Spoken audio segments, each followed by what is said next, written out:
All right, everyone, it's time for today's 2020 Democratic poll analysis. I've actually got RCP open over here on the other laptop. By the way, you can go link in the description and sort of follow along. You're beginning to see another trend form right now. Warren appears to have bottomed out and begun to stabilize.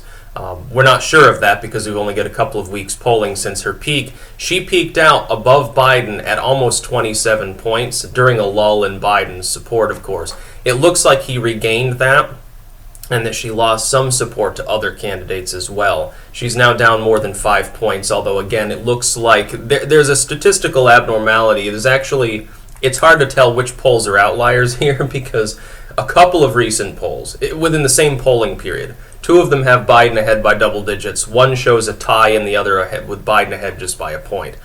Obviously, that's a very wide spread. Somewhere in the middle is probably the truth, but we don't know which side it's closer to. What we can say is Biden's the front runner. Warren has lost steam. Biden has regained some of it. But it's impossible to tell, I guess, based on this, whether he's on his way back down or up again, and where she is, whether she's stable or still falling. We might have to wait a couple of weeks. If we look as well, Kamala Harris appears to have stabilized, but unfortunately for her, it's barely above 4 points.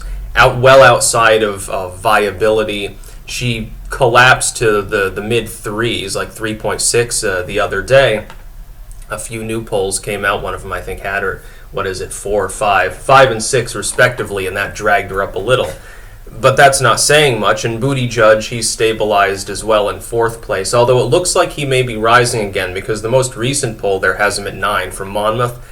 Now, I take their polls with a grain of salt. I like YouGov best. YouGov has been consistently near the mark for multiple elections, both midterm and general, since 2014. They've done a good job, maybe even 2012 if I remember correctly. I believe that in the last general they were the second most accurate behind only Rasmussen, and that was due to statistical anomalies with regards to turnout, with regards to at least a small hidden Trump vote that no other polling firm really took into consideration. Rasmussen, of course, tends to skew towards pro-Trump, pro-Republican because it includes landline calling. Who has landlines? I don't know of anyone under 50 who has a landline in the United States. I really don't. Like my family doesn't have a landline. There's literally no purpose to it. Pay a bunch of money for a phone that fundamentally you never really use. By the way, those were the good old days. Back before people had cell phones, it was better. Back when smartphones were just for making emergency calls or the occasional text, it was so much better than the mobile revolution that we're in now. Don't mean to sound old or anything, but it really is screwy. I do like my smartphone for on-the-go recording. I will say that. Anyway, Klobuchar, it's funny. She's managed to pull into a healthy 6th place. She's roughly tied with Yang. And it's funny because she's still got fans. These people near the bottom actually do have support. I mean, some of the names on the list you never hear about, like Julian Castro at this point, he's an afterthought. I wouldn't be surprised if he drops out soon. He's below 1. Steyer. Beto's still listed here, but of course he's dropped out.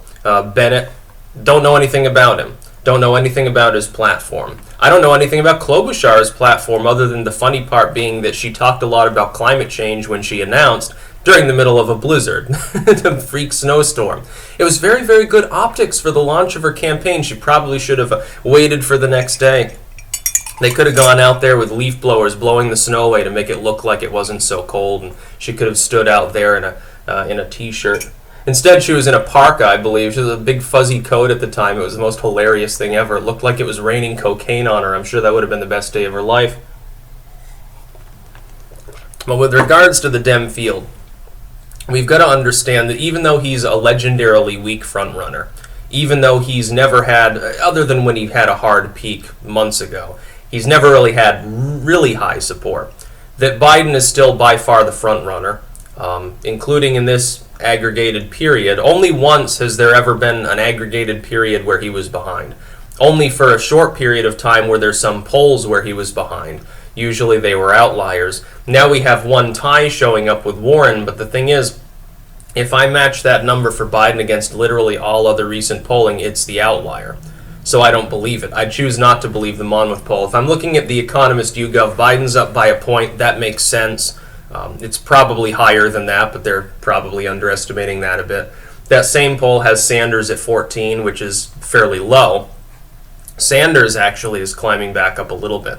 The thing is, it's very funny because all of the Bernie bros expect Sanders to get like singularly special coverage. Like they get very, very upset whenever there's a negative story about him and pretend like he's not the darling of the far left media. He really is. Most of these people smash Warren over the head because they've realized that she's not actually progressive. Bernie Sanders does suffer from one thing, though, and it ties in with the OK Boomer meme, which is ageism.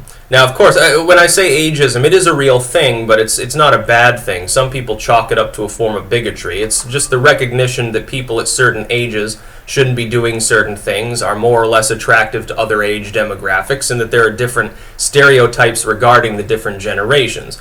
Bernie Sanders is almost 80 years old. He just got done having a heart attack. That's not great for a presidential campaign.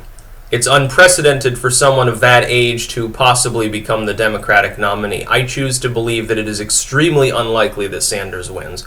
And when I look at Warren constantly smashing her own head with a fucking hammer politically, who else is supposed to stop Joe Biden?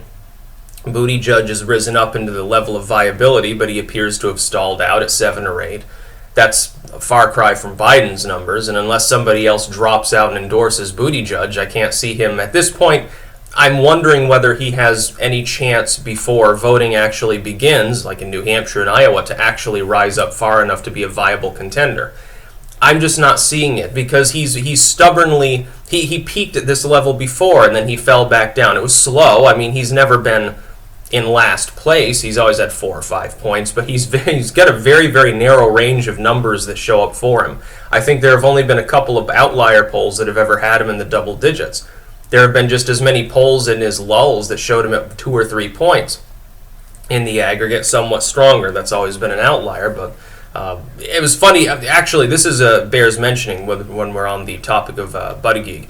Somebody actually showed me a tweet earlier this morning, or they sent it last night. I saw it this morning, talking about how he had demographic issues specifically related to black voters because of some of the racist shit that happened under his tenure and his response to it that he had to make, wondering whether that would affect his viability.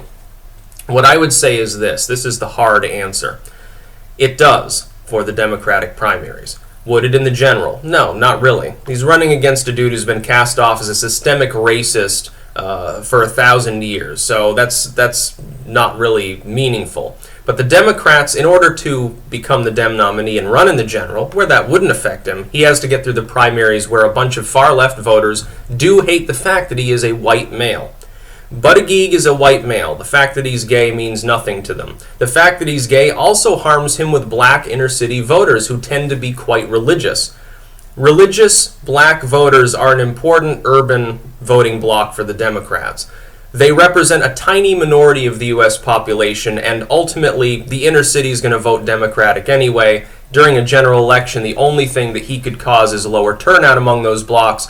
The thing is, the trade-off is that I can see him doing very, very well in some of the economic left regions of the country, a Michigan or something, up in the Rust Belt. If given a proper national platform, I think he could prevent Trump from winning those states.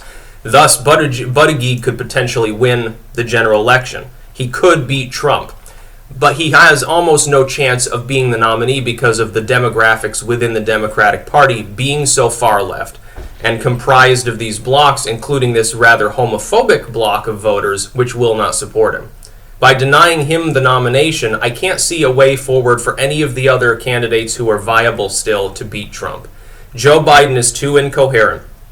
Elizabeth Warren has basically taken Bernie Sanders minus the label socialism and repackaged it, and everyone's calling her out for it. Sanders is geriatric and has health issues, and Kamala Harris has arguably become non-viable in the polling, and even if you assume that she's the nominee, she, I think, would piss off a lot of inner-city voters when they hear more about her record, which Trump would exploit on a day-to-day basis. She also is just completely nuts. She doesn't understand political strategy. Her campaign is a mess. Other than Buttigieg, who's going to save them? And this is the argument that I've made now consistently since he got in. He is the least unpalatable of the Democrats. He has the chance to build the biggest coalition in a general. But he has so many hurdles, he has such an uphill climb to get to the general. Yes, it definitely does affect him. His ability to sway urban voters does matter. It may not matter as much in Iowa. It may not matter as much in New Hampshire, but what about South Carolina and Nevada? Matters quite a bit more. That's about all. Peace out.